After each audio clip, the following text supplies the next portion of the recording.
The video that you're about to watch is a conversation that we had with Christopher Lee and Ali Jolly from the Queen City AnimeCon Planning Committee.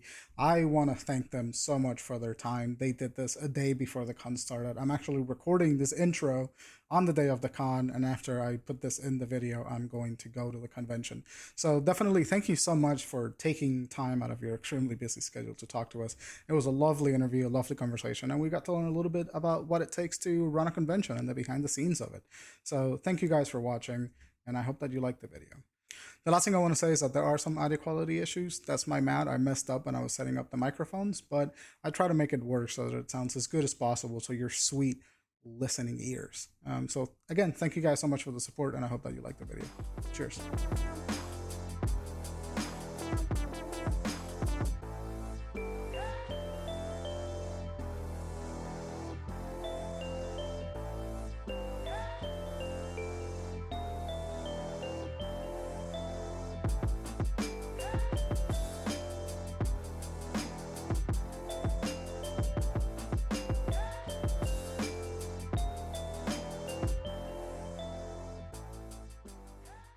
Hey guys, welcome back to a bonus episode of the Drunken Ship Podcast. We're here with the board committee of the Queen City AnimeCon, which, as you know, we have a panel on. That panel will have already come out by the time that you see this. But we're talking here with Christopher Lee and Ali Jolly. Can you guys tell me a little bit about yourselves? What do you do for the con and all that good stuff? Sure, yeah. So I'm the current board president, as well as I'm assuming the responsibilities of the con chair at this point. Basically, I help direct the rest of the departments in making sure that they're properly doing their job. That's what I put out fires. One of the most important jobs, you're solving problems. How about you, Ali? So I am board secretary, and I also am acting head of the programming department. Okay. I schedule things and talk to people. That's what I do. You know, Charlotte Queen City AnimeCon is a relatively big convention, especially over the last couple of years. But it's still to the point where people don't know about it sometimes. Can you tell us a little bit about Queen City and how it got here? Yeah, it's crazy. We're competing with another convention in the city for size at this point. Mm-hmm. We can arguably say that we're either the second or third biggest in the state. For Queen City, one of the things that we like to focus on is the programming aspect, and then the LGBT inclusiveness. Okay. So that's really our big selling points for that. Nice. Tell me a little bit more about the LGBT inclusiveness. How do you make it these events more inclusive to the people around you? Yeah, so a lot of our performers, and Ali can tell you too, are either LGBT focused or, part of the LGBT community themselves, especially the Charlotte gamers. They put on our drag show as well as our video game room. Oh, really? That's awesome. Yeah. Friend Shout out to you, Jonathan. Yeah, friend of the show. Friend of the show. That's pretty incredible. So when did you guys start doing the convention? What brought on this idea of we want to make a convention here in Charlotte? That's a you thing. I was brought on later. So I started with Queen City Anime Convention year zero. We had maybe 20 people that were all friends from previous conventions that were like, man, we don't have a Charlotte convention anymore. Yeah. Let's make one. And we had a hallway for a single day. Oh, wow. And we completely sold out. We printed badges off of just printer paper. It was chaotic, but it was so much fun. And to see how it grew from 2016 to now is outstanding. Every year we are basically doubling. That's pretty crazy. Our attendees. Especially, you guys survived the whole COVID situation because Yeah. we came in Absolutely after COVID. crazy. Didn't you actually go to the first? Yeah, Queen City? was 2016 the first one? Yeah, okay, I went to it. Yeah, I was there. Yeah, because it was at a different hotel and they had the lake out there and everything, right? Yep, with Okay. the ducks. what are some of those like weird challenges about running? I mean, you started from scratch. You started literally from zero. As the convention has evolved, like what are some of the the obstacles that you guys have run into? Printer paper. I mean, around the hallway. No, that's definitely one of the biggest ones is just running out of things. You know, you never know what you're going to run out of, whether it's badges, lanyards, staff members. Was it ever like you just had you just was overwhelmed because there were so many people coming through? Oh yes. So Yes. you would 2018 was a tough year because we had, I think that was when we doubled from about 2,000 attendees to about 4,000. Yeah. We were not prepared. We to do were. That's a big jump. What do you think made that jump? Just like a successful year? Success, a proper marketing plan, and getting our name out there more. Charlotte has a lot of untapped potential, and especially with more people getting into anime every year. Right. Especially with COVID. Yeah. It just worked out in our favor that way. That's amazing. Yeah. I mean, and having a good program helps too, but also a lot of it is just how the cards fall. So. So I'm actually really curious, because this is one of the things that I keep hearing the most when I talk about conventions. And I've never had the opportunity to talk to somebody that runs a convention. They can get pretty expensive in terms of logistics and run, and just all of the things that you have to supply. And sometimes people complain about that price. What are some of the weird little things that people don't think about that make it such an expense for you guys to run? Everything. Unfortunately, things are expensive and they keep getting more expensive. Hotel rooms for your guests, people don't think about that. We have to pay for people to fly in. The guests want more money every year. And I don't blame them, secure that bag, but also... don't drain us dry, please. Right. And the more that we try to do, the more money that all costs. Like our main event setup is extremely expensive. Right. But we also think that it provides part of the experience for people in there. And then all these performers that we're bringing in, and high quality lanyards, and it all costs money. I mean, when you jump from 2,000 to 4,000, you really kind of have to, impress. Right. Yeah. And it always feels like there's a higher standard each year to do a better event, and that requires more money each time. So that kind of points to where our prices have gone, because I mean, you said you went year zero. How much were tickets that first year? I believe that they were 15. Yeah, 15. Now we're 75, but that 75 goes to creating the event that you couldn't do that on a $15 thing. Right. Yeah. Yeah, and the experience that you guys want your audience to. So I'm actually curious. Year zero, what was it like coming up into that? Starting from scratch, what was your experience doing that? Starting from scratch, it's really stepping into a whole different world, because year zero, we had 2 panel rooms and a vendor hall. Now we have an entire tech team, an entire stage. We have more than one microphone for every panel room. That is... You're not trading microphones. Exactly. Those are things you just don't think about too. It genuinely, year zero was terrifying. But walking into these years coming... Over the years, I've gotten... One of the questions that gets asked about me the most is, how do I start a convention? And the immediate answer is always don't. the general logistics and you're putting your own personal money on the line for that usually. Right. Yeah. So I love that that's an universal experience with anybody that creates events for fun. We run the podcast, and every time, I want to start a podcast. It's it's $200 a month. You have to put 600 hours into. How much of your life you're willing to sign away to this?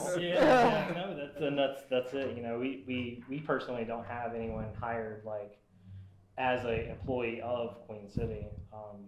It's all volunteer work, right? Yeah, it's all volunteer work. We provide like travel and meal stipends, and we try to take care of our volunteers. But at the end of the day, there's no paid gigs. Our security that's the first time that we've hired someone this year. We hired actual security. Oh, okay. That's more of a safety thing than it was us trying to hire them on. Yeah, Right. it's just kind of neat to have that. Yeah. That makes sense. Especially when you have like so many people coming through. Yeah. What is the capacity for this place like? So the total amount of tickets that we can total sell is 8,000. Oh wow. So turnstile that comes out to 12K. Yeah. So 4,000 people per day. How many people are you expecting this year? I'm 12K. yeah. 12K? Yeah. Or 8K total badges sold. Yeah. We sold out last year. We anticipate doing. That's so. amazing. Yeah, I remember we were here last year too, and it was pretty packed. We've tried to do some stuff to reduce the crowd loadage this year. We've opened the pool open to the attendees now. We've put some programming out there. Yeah. We have some food trucks this year out there to That's- hopefully make people Ooh, food trucks. Ooh, man. spend more space time out there too. Yeah, that'll kind of Reduce some crowding. Yeah. That's super sick. I love that. So, what's been your favorite like Queen City year? For me, I don't have a favorite year. Each year is a different experience. They've all come with each of their highs and lows. So I can't pick one because each one is special in its own way. That makes sense. Spoken like someone that runs I've runs done on it. this Yeah, it's too been a long. first. Yeah. Unfortunately, I have to say the same. Yeah, really. Even they're just so different. I would not be able to pick one. That is something that is really interesting to me because I feel like these crowds are never the same. You never get the same experience when you go. I've been to MacFest a few times. I've been to a lot of conventions, and they all feel the same branding, but everything about the day just feels entirely something different. in the air is a little different. The Hallmat air is definitely different than Oh, say God. the MagFest air. Yeah, for sure. Yeah.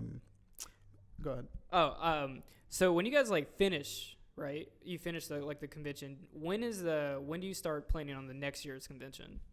What's to say we haven't started already? And that's the answer I was looking for. Okay. I mean, we definitely do a lot of throwing out the vague ideas now and trying to get something written down. But for the most part, a lot of us try to take At least a month. a month. At most, it's a month. Right. For me, it's never that long. But, It never is. yeah, but it's nice to have a little break and then you're right back into it. Right. Full-time gig. Yeah, man. I can't imagine that. That's always the one thing that I've always been amazed by when I walk into a convention center. It's just that I know that there's so many people and so many tables and so many guests, and it's just conversations year round.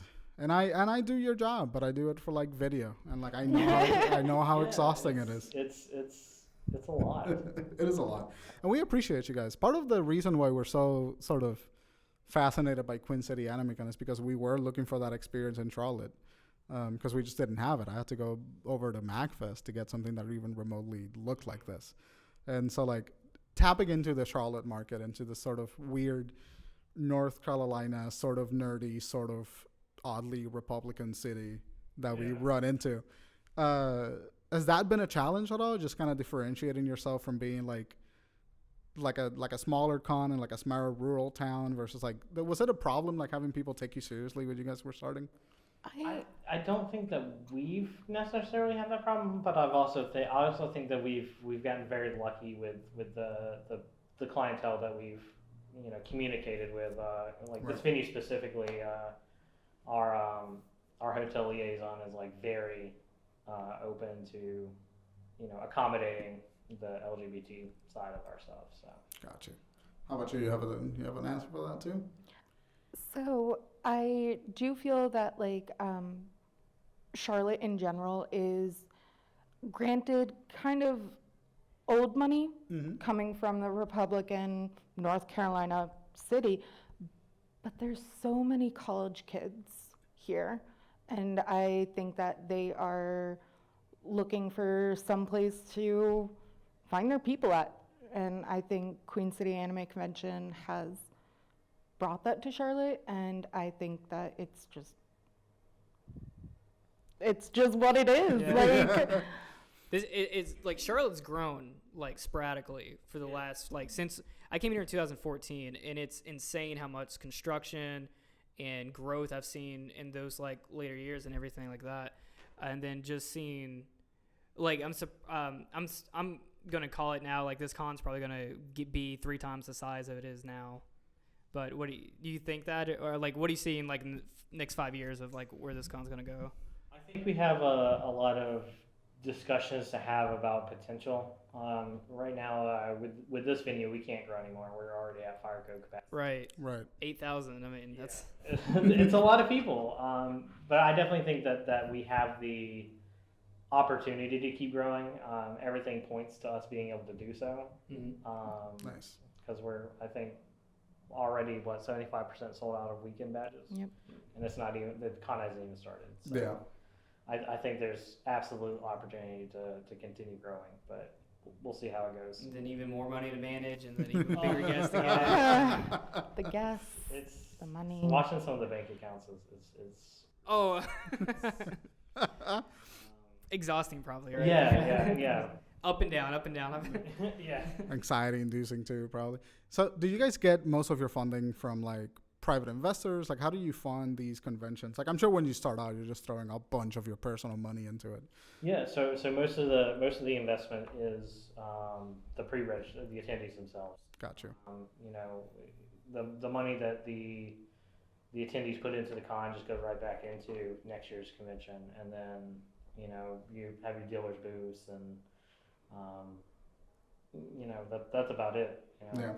Sometimes you can get a little bit of funding from the state or something. It just depends on the year and how the state is feeling, but for the most part, the convention funds itself. It's a revolving circle. So I'm sure with like COVID, probably like not a lot of funding from the state or anything like that. yeah, that was pretty rough. I'm actually really curious because I know that you guys handled COVID relatively well and came out of it the next year relatively. I think timing was a lot of it because we in August of last year there was a big downtick in COVID, and I think that helped us a lot. Yeah, that is true. If we had happened in March of last year, like that would have been bad. Yeah. Oof. So I'm just curious. We've talked a lot about like all the logistics stuff, but like what's some of the fun stuff that you guys run into when you guys are constantly Hello.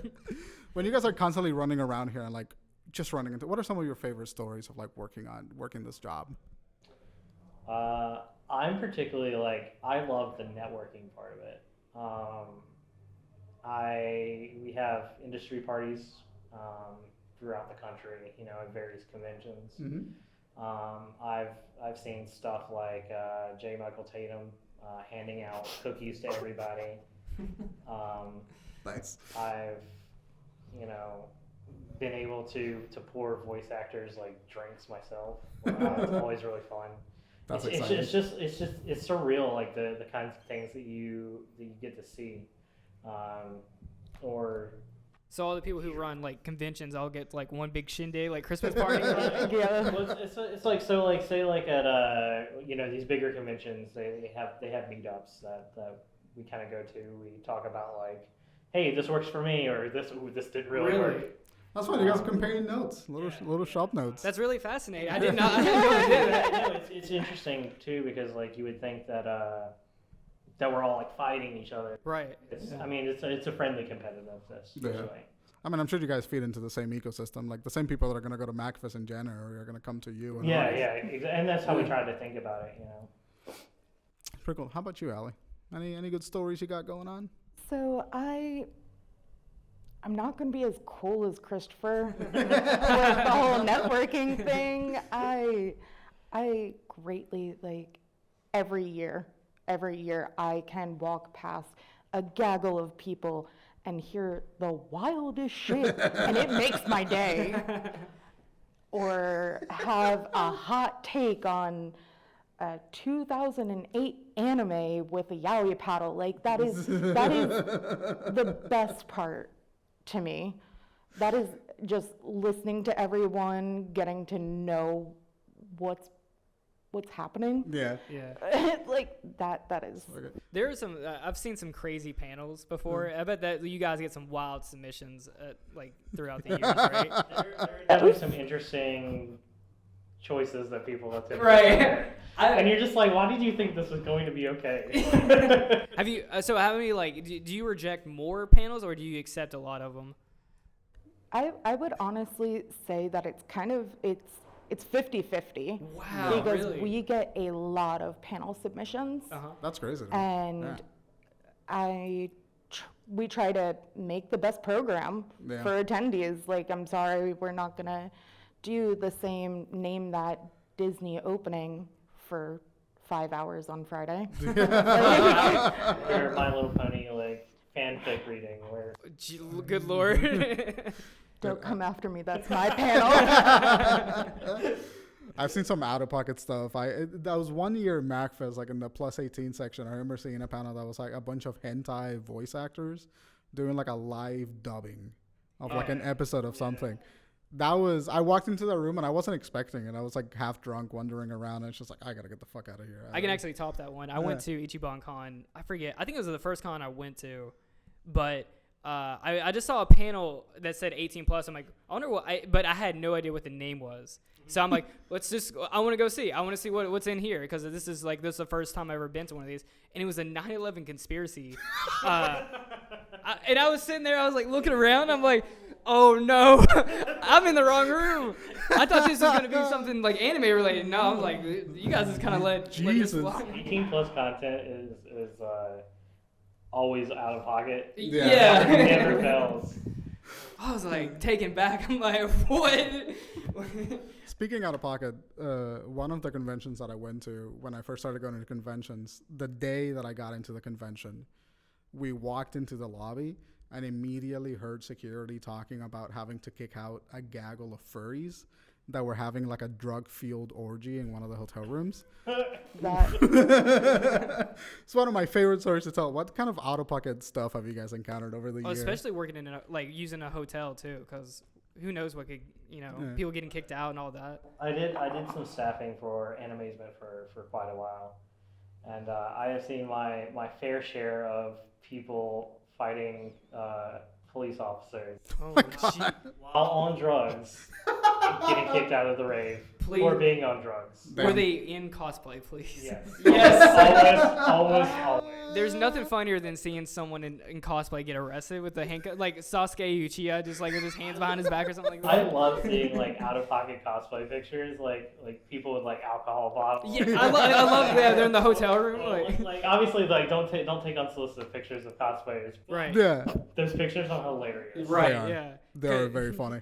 I love like going to conventions and then there's like surrounding like restaurants and stuff around that, because if you go to like around like 6 o'clock when people are kind of like getting hungry and everything, and you walk in, it's just everybody in costume, and then there's one normal looking guy that has zero. Yeah, it's like what's going on here? Like, is this a flash mob? They're like really frantically like welcome to Chili's moment, and it's. They're like frantically looking for like one guy that's not in costume, just be like, hey man, what the fuck's going on? Please, for the love of God, help me. Ma'am, this is a Wendy's.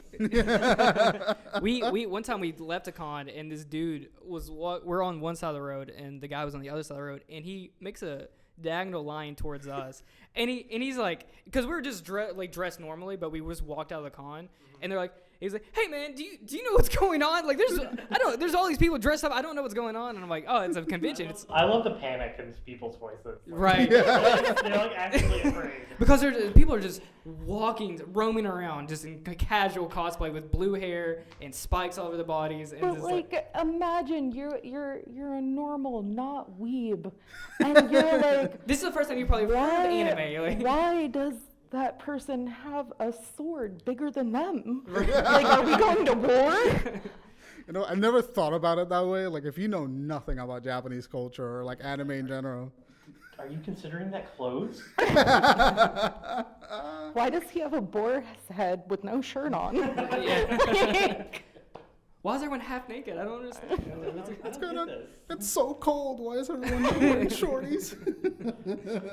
I love that. I'm glad we don't have to worry about the cold. It's supposed to be like 90 degrees all year. Yeah. I'm not looking forward to that part either. But Man, like just sweating in a wig is like god awful. The people that wear like the big offense like style armor suits, like the just massive endeavors. Like if I see a Master Chief in here tomorrow, I'm like, he has to have air conditioning inside that suit. There's no way. There's no feasible way he does it. No, Like, it would kill myself if I was in that spot, just sweating. It was awful. You gotta have like vents, like some zippers or something like that. Just Yeah. open up and they're like, psh. Yeah, like now it's a steampunk costume. It's So unfortunately, I know that you guys have like another thing to go through because you're very, very, very busy. But before we kind of end our conversation, I want to first of all, this went so fast. I know, right? Oh, Having a good time. But I want to like first of all thank you again for sitting down and talking to us. I don't think I thought about the logistics of conventions and like how conventions are made. I've always just kind of showed up and just been like, all right, well, this is here. Yeah. Yeah, really. This has really kind of piqued my interest because now I really want to dive in like a whole another hour into this because like I didn't even know there was like big meetups for the people who, because you never really think about who's putting on these conventions or anything like that. Like you never see the people behind it. You just kind of you get a flyer go, yeah. or you see it on social media and you're like, oh yeah, let's go to it, and then that's it. But you never think like they're planning this year or next year's convention this year before this one's even over with. They have to play 4D chess to get this thing Yeah, going. 4D. Yeah, I feel like I used the word 4D chess. Yesterday, that's all I kept saying. It was I'm just doing 4D chess over chess. here. So before we wrap it up, like anyone that might be interested in helping you guys run a convention or volunteering for any convention or just to get involved in the community in general, where can they do that? How can they learn to do that? What's your thoughts for them? So I definitely would recommend just looking at our website. We have a tab that says get involved, whether that's volunteering, staffing, wanting to sponsor, you're getting involved in QCAC, and that's honestly the best way. Oh yeah. You back that answer up, Chris? You got something? You just go to the website, get involved. There's a volunteer and a staffing tab. You can kind of look at which one fits you better, and then get involved from there. We always need more people. Yeah. The more people involved, the less hours I'm working. So that's what we need. That's awesome. I genuinely am very excited that we have this kind of community coming back up in Charlotte because it was here briefly.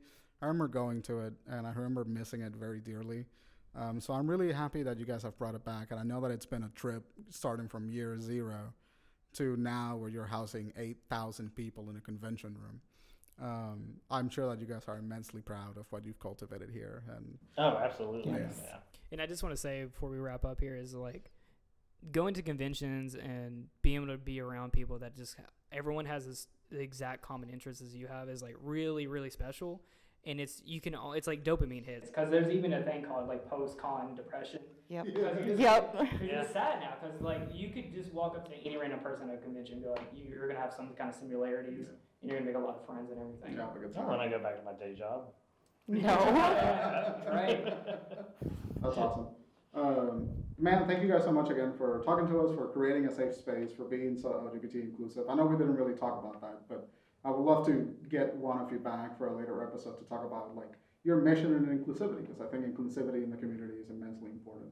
And we're seeing communities close themselves off, and it's really nice to see one being so open to everybody. Yeah, when you guys get some breathing room, we'll have to get you guys back into the studio. Absolutely. Because I'd love to probe you guys for hours about like non-stop stuff. Because I need to know about the Christmas cookies, man. I need to know about that Christmas cookie. The convention meetup Christmas cookies. Is there anything that you guys would like to say to anyone that might be watching?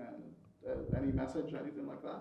No, I just hope that people get interested, come out and enjoy our event. That's the whole point we do it, is to see the smiles on people's faces as they're watching our shows and enjoying the various stuff that we have going on. Nice.